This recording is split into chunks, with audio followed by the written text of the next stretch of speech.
So we have been thinking about why and how God created man. Wir haben also darüber nachgedacht, warum und wie Gott den Menschen erschaffen hat. There were 4 points mainly. That is, Die 4 wichtigsten Punkte. that man is in the image of God, number 1. Number 2, in his own nature he unites the spiritual and material world. And 3, he is created male and female, for God established him in his friendship. Paragraph 355 in Catechism. Also die 4 Punkte sind: 1, nach dem Bilde Gottes schuf er ihn. 2, als Mann und Frau schuf er sie. Nein, das war 3. In seiner Natur. Das ist an 355. No, 355. Ja, 1, okay. 2, 3. Ja, You have to include 2. ja, ja, später hier. Nach Gottes Bild ist er geschaffen. In seiner Natur vereint er die geistige und materielle Welt. Yes. Als Mann und Frau ist er geschaffen und Gott hat ihn zu seinem Freund gemacht. Yes. And now we were reflecting about the image of God. Und dann haben wir über das Bild Gottes gesprochen. So in 357 we saw, or 356 we saw, God created us to make us share in His own life. In Paragraph 356 haben wir gesehen, dass Gott uns erschaffen hat, um teilzuhaben am Leben Gottes. Yes. And 357 we see God's created man in his own image. That image is a personality, a person. Like God is a person, God made only man as person. Und im Paragraph 357 haben wir gelesen, weil er nach dem Bilde Gottes geschaffen ist, hat der Mensch die Würde, Person zu sein. Yes. Now 358,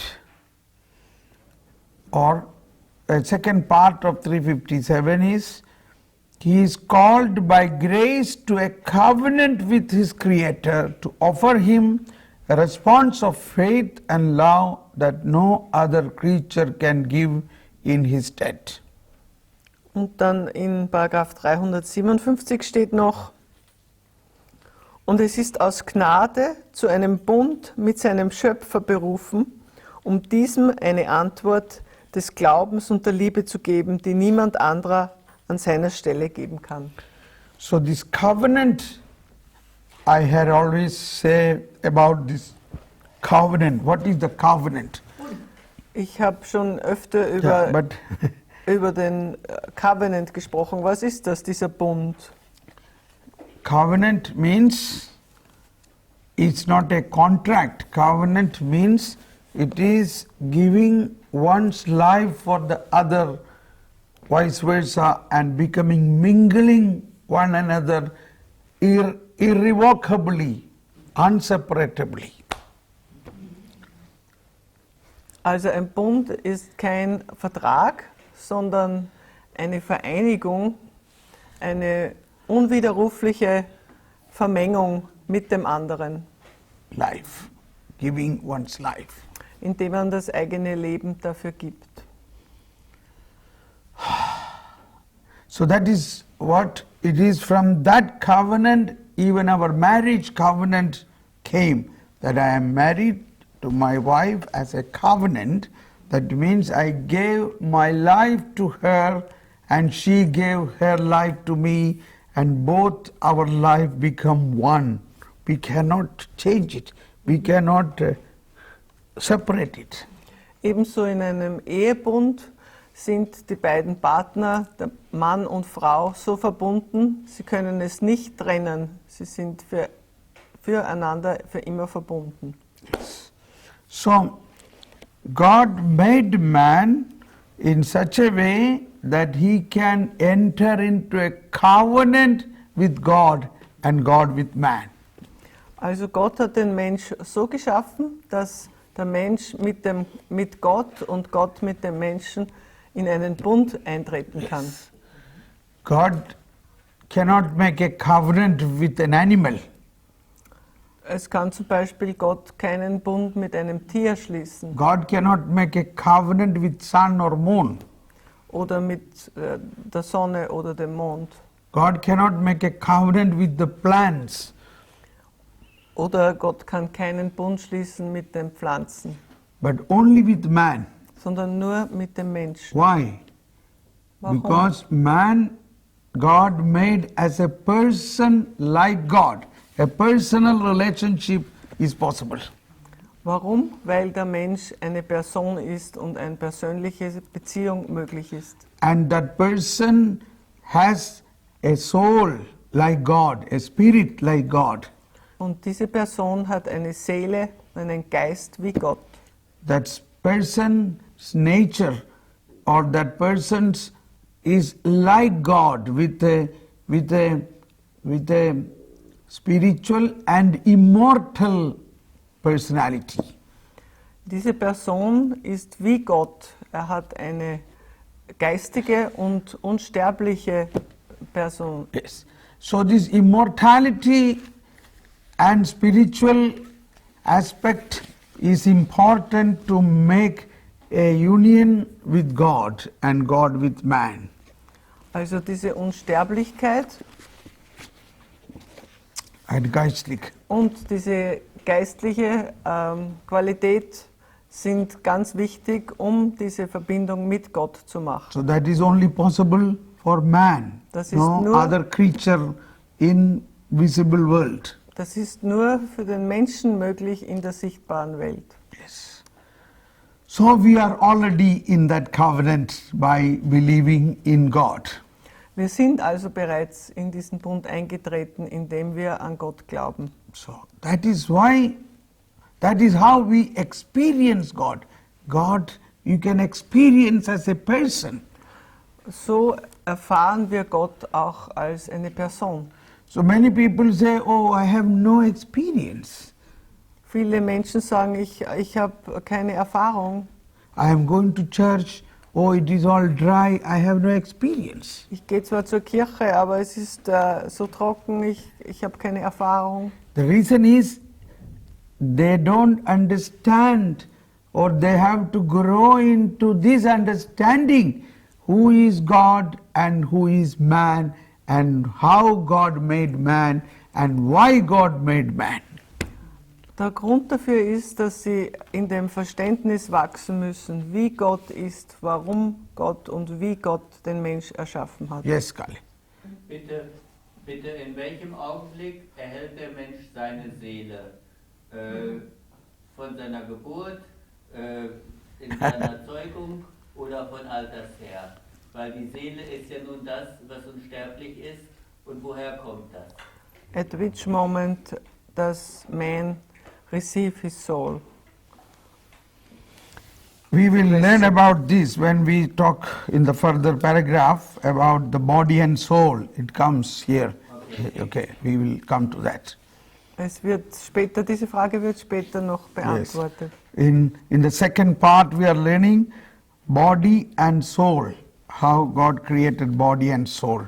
It is in that, I think it is in that, we will learn that. Ja, also wir werden diese Frage später behandeln mit Körper und Seele. Yes. Now, I think, yes. I think that despite we are God-like, we will never be able to understand fully. We should not try to understand. We should not. Yeah, it's not necessary to say we should not. You must try. Try. It is always our desire must be to try to understand. Otherwise, that is the wisdom God is giving to us. It is God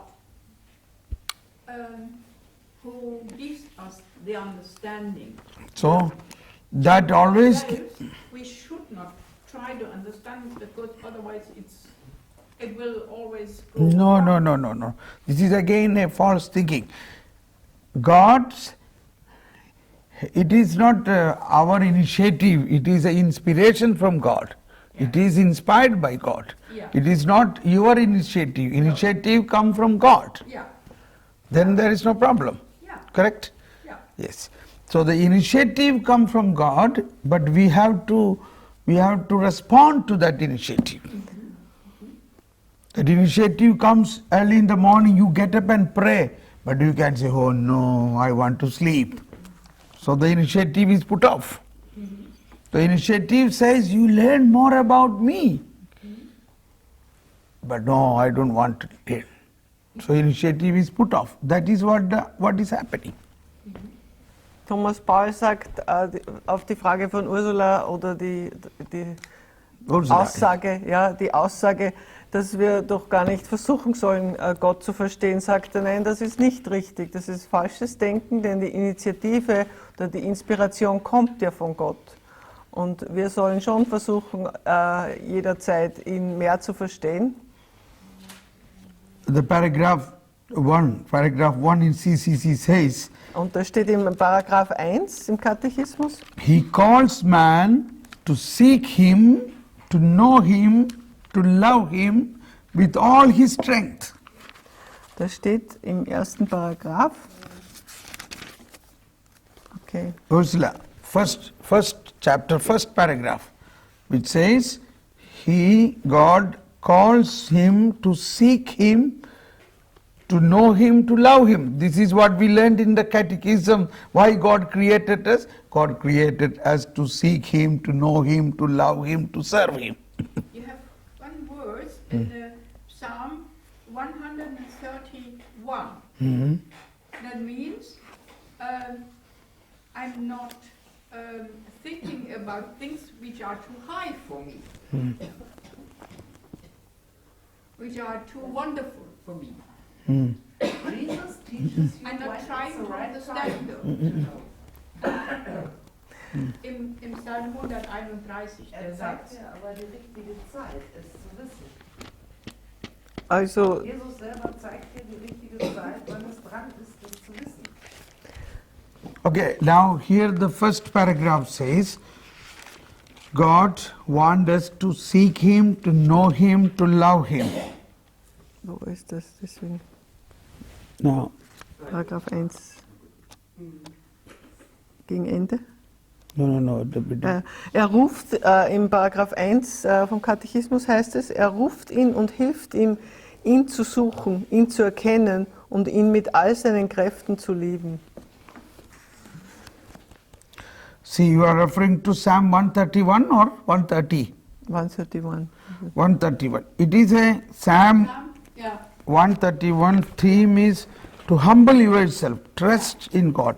Trust in God. Die Bedeutung von Psalm 131 ist mehr, sich zu erniedrigen und in Gott zu vertrauen. So when we trust in God, that itself is the high thing. Und wenn wir ihm vertrauen, dann sind wir schon ihm sehr nahe. Das ist der, Yeah, when you trust in God, Wichtigste. you are like a child in the hands of God. Ja. That is, in another way, more higher than what you are seeking God. also wenn wir ihm vertrauen, dann sind wir wie ein Kind in Gottes Hand und das ist even besser, als ihn zu suchen und zu erkennen. That is what God wants. You simply trust in me, but we are not able to trust. ja. Das ist das, was er am meisten liebt, dass wir Okay, ihm now vertrauen. come back to 358. Wir kommen wieder zum Paragraph 358. This is something very interesting. It says God created everything for man, Es, but man in turn was created for God. That is to serve and love God and to offer all creation back to Him. 358. ja, 358. Gott hat alles für den Menschen erschaffen, aber der Mensch selbst ist erschaffen worden, um Gott zu dienen, ihn zu lieben und ihm die ganze Schöpfung darzubringen. Yes. So this is what I used to say, God created me for God. Also das ist es, was ich meine, wenn ich sage, Gott hat mich für ihn selbst erschaffen. Yes. So, God created everything for man, but man in turn was created for God. Also Gott hat alles für den Menschen erschaffen, aber den Menschen hat er für sich erschaffen. Yes. So, in detail, but man in turn was created to serve and love God. Aber der Mensch selbst ist erschaffen worden, um Gott zu dienen, ihn zu lieben und ihm die ganze Schöpfung darzubringen. Yes. Offer.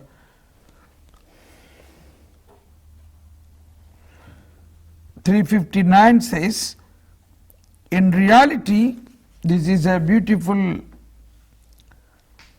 expression of Saint John Chrysostom. Hier gibt es ein Zitat von dem heiligen Johannes Chrysostom. Or Saint Peter Chrysologus. Chrysologus. Yes. Okay. In reality, it is only in the mystery of the Word made flesh that the mystery of man truly becomes clear. Also Paragraph 359. Tatsächlich klärt sich nur im Geheimnis des fleischgewordenen Wortes das Geheimnis des Menschen wahrhaft auf. Now, pay attention now. St. Paul tells us that the human race take its origin from two men, Adam and Christ. Der heilige Apostel Paulus spricht von zwei Menschen, von denen das Menschengeschlecht abstamme, von Adam und von Christus. The first man, Adam, he says, became a living soul. Paulus sagt, Adam, der erste Mensch, wurde ein irdisches Lebewesen. And the last Adam, a life-giving spirit. Und der letzte Adam wurde lebendig machender Geist. Yes, life-giving spirit. The first Adam was made by the last Adam. Der erste Adam ist vom letzten Adam geschaffen worden, From whom he also received his soul to give him life. von dem er auch seine Seele erhalten hat, die ihm Leben gegeben hat. The second Adam stamped his image on the first Adam when he created him. Der erste Adam hat das Bild des letzten Adams erhalten, als er ihn erschaffen hat. That is why he took on himself the role and the name of the first Adam. Deshalb hat er auch den Namen und die Rolle des ersten Adam angenommen, in order that he might not lose what he had made in his own image.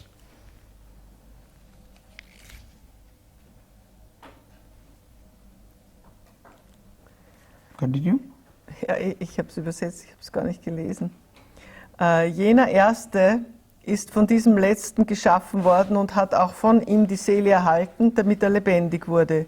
Dieser letzte Adam ist es, der bei der Formung dem Ersten sein Bild aufprägte. Yes. The first Adam, the last Adam, the first had a beginning, the last knows no end. Continue. Ja. Daher kam es, dass er seine Gestalt annahm und seinen Namen empfing, damit ihm nicht verloren ging, was er nach seinem Bilde gemacht hatte. Der erste Adam, der letzte Adam. Der erste hat einen Anfang, der letzte hat kein Ende, weil dieser letzte in Wirklichkeit der erste ist. Sagt er doch, ich bin das Alpha und das Omega. Understand it? Versteht ihr? So, whenever we think about us, we have to think about Christ always, because we are made in the image of Christ. Wenn wir über uns selbst nachdenken, dann sollten wir immer auch an Christus denken, denn wir sind im Bilde von Christus gemacht worden. So the first Adam before God made the first Adam, there was the last Adam, that is Jesus Christ. Bevor Gott den ersten Adam gemacht hat, war da schon der letzte Adam. Das ist Jesus Christus. So, whenever we think about our fallen nature, our sinful nature, we must always think, even if we are sinners, we are children of God, that we are created by God. Also wenn wir darüber nachdenken, dass wir sündig sind und gefallen, dann sollen wir gleichzeitig auch immer daran denken, dass wir Kinder Gottes sind. Yes.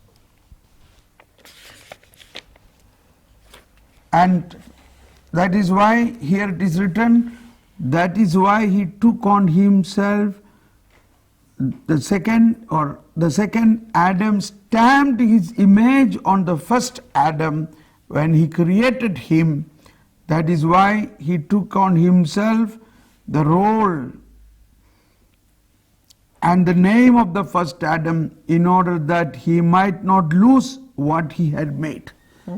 Dieser letzte Adam ist es, der bei der Formung dem ersten sein Bild aufprägte. Daher kam es, dass er seine Gestalt annahm und seinen Namen empfing, damit ihm nicht verloren ging, was er nach seinem Bilde gemacht hatte. Yes. That God's plan is always to make man in a glorified state. Also Gottes Plan war immer, den Menschen zu verherrlichen. Yes. But our little mind cannot understand this. Aber unser beschränkter Geist kann das nicht fassen, Verstand kann das nicht gut fassen. In a very simple way, I think I always like my son grow, learn and become more and more my son. Also um ein Beispiel zu geben, wie das funktioniert, ich möchte immer, dass mein Sohn wächst und lernt und besser wird. Yes, that is my desire. Das ist mein innerster Wunsch. So every mother likes her child to grow and become very good. Jede Mutter möchte, dass ihr Kind wächst und sehr gut wird. The same way God is a father and also mother. Und ebenso ist Gott Vater und Mutter zugleich. Yes. Okay. So now we come to 360. Because of its common origin, the human race forms a unity, for from one ancestor God made all nations to inhabit the whole earth. Jetzt kommt Paragraph 360. Das Menschengeschlecht bildet aufgrund des gemeinsamen Ursprungs eine Einheit. Denn Gott hat aus einem einzigen Menschen das ganze Menschengeschlecht erschaffen. Because of its common origin, the human race forms a unity. Aufgrund des gemeinsamen Ursprungs bildet das Menschengeschlecht eine Einheit. From one ancestor, Also von einem Ahnen abstammend. God made all nations to inhabit the whole earth. Hat Gott alle Nationen erschaffen, um diese Erde zu bevölkern. Now 361 says, this law of human solidarity and charity, without excluding the rich variety of persons, cultures and peoples, assures us that all men are truly brethren. Paragraph 361. Dieses Gesetz der Solidarität und Liebe versichert uns, dass bei aller reichen Vielfalt der Personen, Kulturen und Völker alle Menschen wahrhaft Brüder und Schwestern sind. Yes.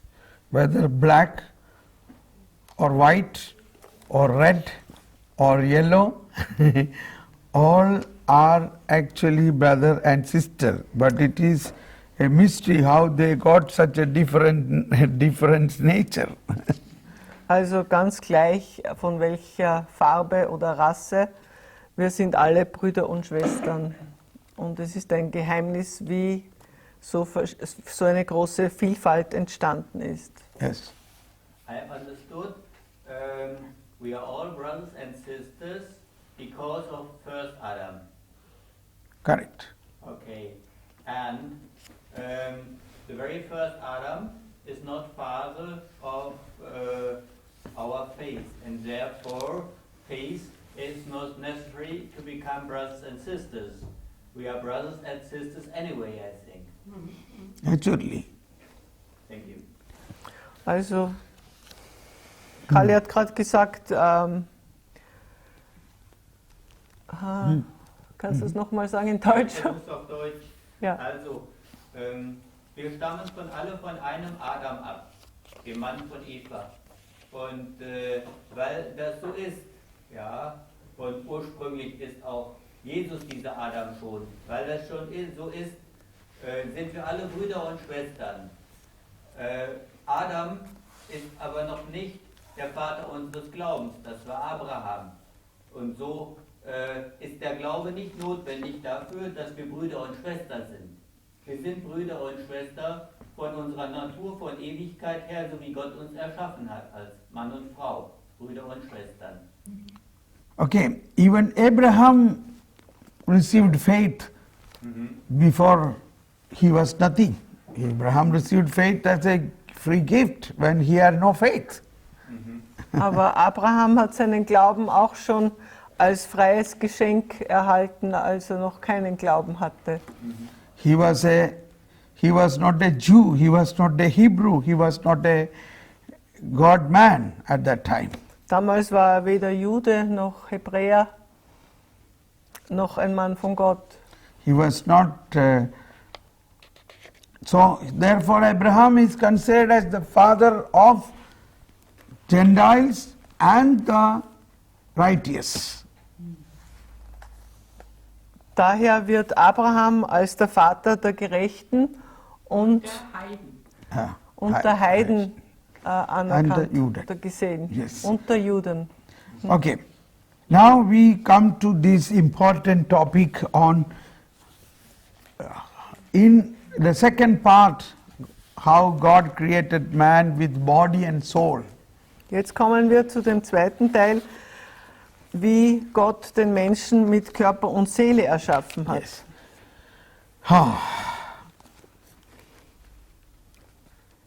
Human person created in the image of God is a being at once corporal and spiritual. 362. Paragraph 362. Die nach dem Bilde Gottes erschaffene menschliche Person ist ein zugleich körperliches und geistiges Wesen. The biblical account expressed this reality in symbolic language when it affirms that then the Lord God formed man out of dust from the ground and breathed into his nostrils the breath of life, and man became a living being. Man, whole and entire, is therefore willed by God. Der biblische Bericht bringt das in einer sinnbildlichen Sprache zum Ausdruck, wenn er sagt: Da formte Gott, der Herr, den Menschen aus Erde vom Ackerboden und blies in seine Nase den Lebensatem. So wurde der Mensch zu einem lebendigen Wesen. Der ganze Mensch ist von Gott gewollt.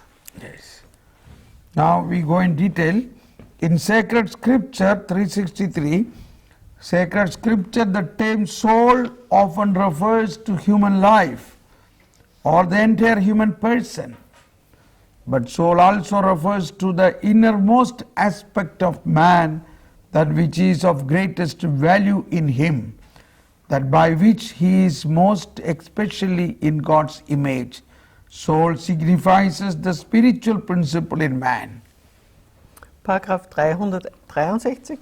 In der Heiligen Schrift bedeutet der Ausdruck Seele oft das Leben des Menschen oder die ganze menschliche Person.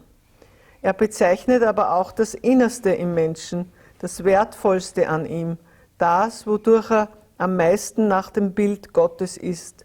Seele benennt das geistige Lebensprinzip im Menschen. A human body shares in the dignity of the image of God. It is a human body precisely because it is animated by a spiritual soul, and it is the whole human person that is intended to become in the body of Christ a temple of spirit. Und weiter, Paragraph 364. Der Leib des Menschen hat an der Würde des Seins nach dem Bilde Gottes teil. Er ist eben deswegen menschlicher Leib, weil er durch die geistige Seele beseelt wird. Die menschliche Person ist als Ganze dazu bestimmt, im Leibe Christi zum Tempel des Geistes zu werden. A human body, whenever we say human body, means it is always with the spiritual animation. When the spirit is gone, there is no life. Ein menschlicher Körper, wenn wir das sagen, hat immer auch die geistige Belebung. Denn wenn die Seele nicht dort ist, ist der Körper ja tot. But at the same time, when we die, when our body goes away, but the soul can live. Und wenn wir sterben, dann geht der Körper weg, aber die Seele lebt weiter. But not vice versa. Jedoch kann das nicht umgekehrt gesagt werden. The soul separated from body cannot live like the soul lives separately. Wenn also die Seele und der Körper getrennt werden, dann kann der Körper ohne Seele nicht weiterleben. Yes. Umgekehrt, die Seele kann aber weiterleben. Now, man, though made of body and soul, is a unity, is one unit. Der Continue. Mensch ist eine Einheit, das ist der nächste, ja, die Einheit von Seele und Leib ist so tief, dass man die Seele als die Form des Leibes zu Ja. betrachten hat. No. These small letters here. Oh, this- daher. yeah. Man, in the same paragraph 364, what is written in the small letters, man, though made of body and soul, is a unity. Through his very bodily condition, he sums up in himself the elements of material world. In Leib und Seele einer vereint der Mensch durch seine leibliche Verfasstheit die Elemente der stofflichen Welt in sich. Through him, they are thus brought to their highest perfection and can raise their voice in praise freely given to the Creator. Sodass sie durch ihn ihren Höhepunkt erreichen und ihre Stimme zum freien Lob des Schöpfers erheben. For this reason, man may not despise his bodily life. Das leibliche Leben darf also der Mensch nicht gering achten. Rather, he is obliged to regard his body as good and to hold it in honor, since God has created it and he will raise it up on the last day. Er muss im Gegenteil seinen Leib als von Gott geschaffen und zur Auferweckung am jüngsten Tag bestimmt für gut und der Ehre würdig halten. Yes. Now, in 365, we are learning a very, very important aspect of the connection between the body and soul. Im nächsten Paragraph lernen wir jetzt über einen ganz wichtigen Aspekt von der Verbindung zwischen Seele und Leib. The unity of soul and body is so profound that one has to consider the soul to be the form of the body. Die Einheit von Seele und Leib ist so tief, dass man die Seele als die Form des Leibes zu betrachten hat. That means, if this soul is removed from the body collapses. Body cannot stand. Body cannot move. Body has no shape then. Das heißt also, wenn diese Seele vom Körper entfernt wird, dann fällt der Körper in sich zusammen, kann nicht mehr sich bewegen oder leben. It is dead. Der Leib ist dann tot. So what is the prime moving, or what is that element which makes the body into a frame? That is the soul, but it is invisible. Also das wichtigste Element, das den Körper belebt, ist die Seele und sie ist unsichtbar.